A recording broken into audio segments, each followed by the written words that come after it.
This is the Akaso 360, their first take on a full 360-degree action camera. And while it's getting some serious praise online for its price, I've got some thoughts. It's a bold move, but is it too little too late? Let's inspect.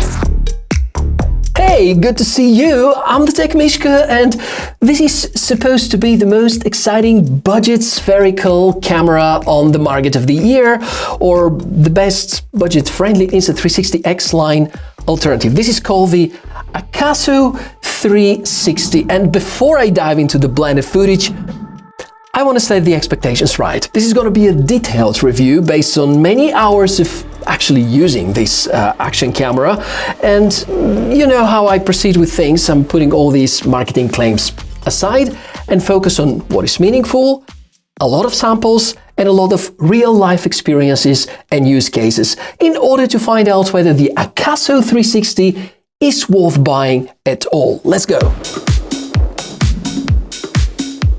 In daylight, the Akaso 360 performs just fine.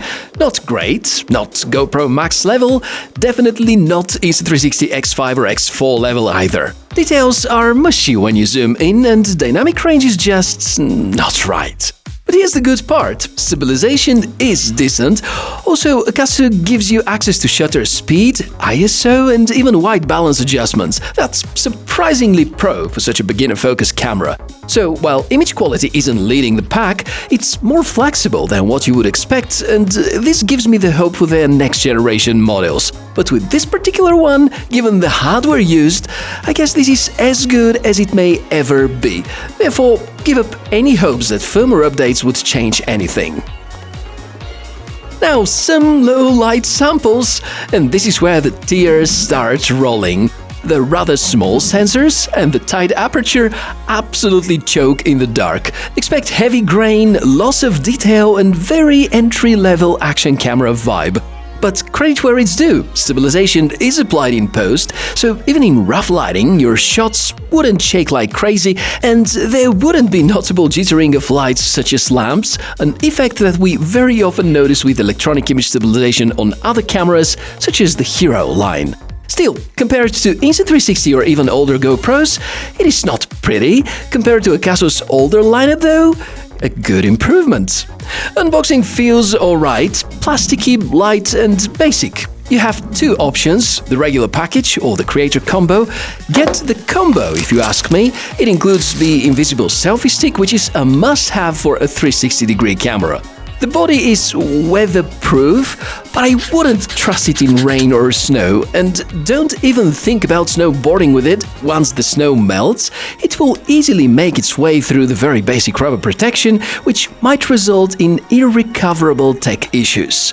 One power button, one shutter button, area for the Type-C port, a battery cover with a microSD port underneath, everything else happens through the display. If you want to get familiar with the technical specs, 5.7K is the maximum 360-degree resolution at 30 frames per second. There's a dual 48-megapixel half-inch image sensors, no real waterproofing, and up to 120-minute battery life. Here's the thing. Specs are specs, but they do not necessarily convert into great overall user experience, because in theory, the image sensors inside, half-inch in terms of size, 48 megapixels, they should be probably the same as what is utilized with the Insta360 X3. It's about 3-year-old spherical camera by the company Insta360, and yet we can notice that in terms of overall video performance, this is nowhere near, especially when it comes to low light performance. We don't have the same amount of resolutions, we don't have those fancy, interesting shooting modes, and software experience not as good. So question is whether it is the weak processor that is being used, which I assume is not the case. Most likely there's an umbrella inside, which is capable enough. Maybe there is no customized ISP, which probably is the reason why Insta360 are so far ahead of the Akaso 360.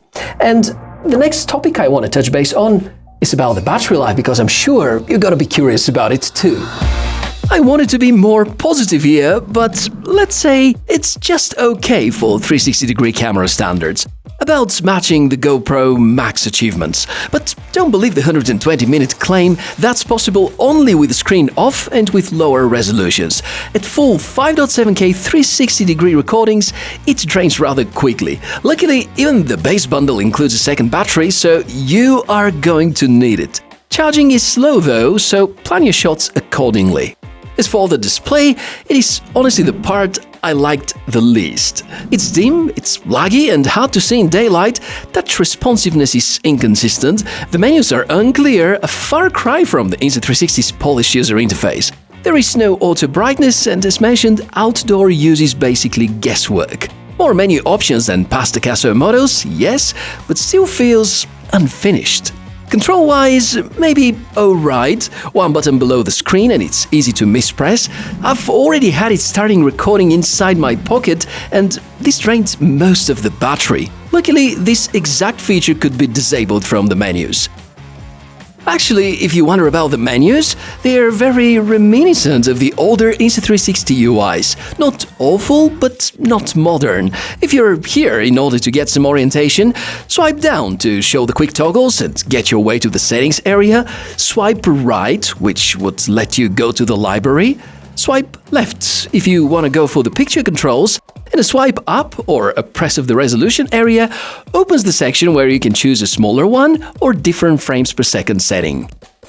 Here's a microphone test, and I know it's not that good, rather on the acceptable side. But the big downside is the fact that Akaso 360 doesn't support Bluetooth connection to external peripherals, which includes wireless microphones, so you're kind of stuck with the quality of the internal microphone as it is.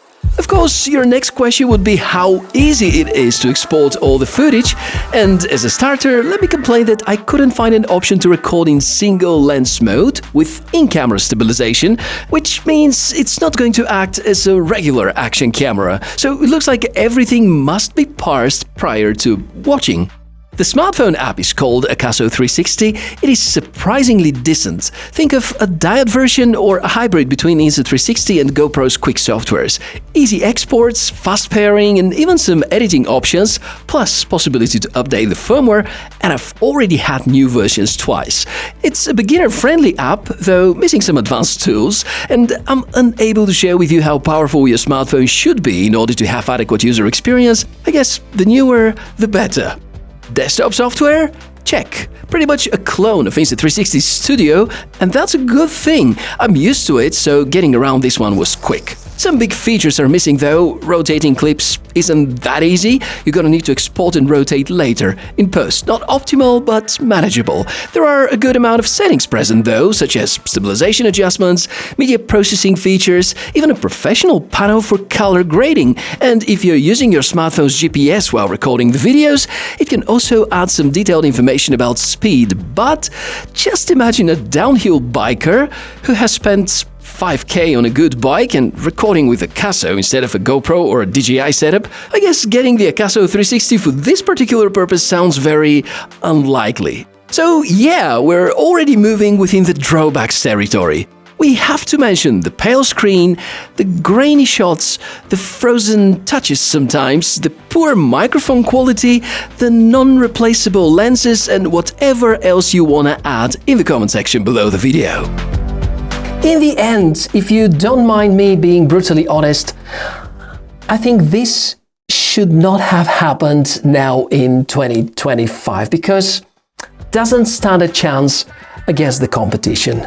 If this camera was released maybe 2, maybe 3 years ago in order to be a reasonable budget alternative to the Insta360 X3, then it was about to be a lot more fun. But given all the advancements in terms of image quality, audio quality, software experience and everything else, I don't think Akaso 360 has any chance given its current performance and given its future performance, because I really doubt that any firmware updates are going to make any significant improvements. Therefore, my conclusion is that if you can buy this new at a price of around $150, then this would be a good deal. At its current price tag of $200, I would kind of hold back and I would consider buying even a second-hand Insta360 X2 or X3 or X4 and maybe looking around for a used GoPro Max and getting a new battery and enjoying something which is a lot more decent in terms of overall experience. And yet,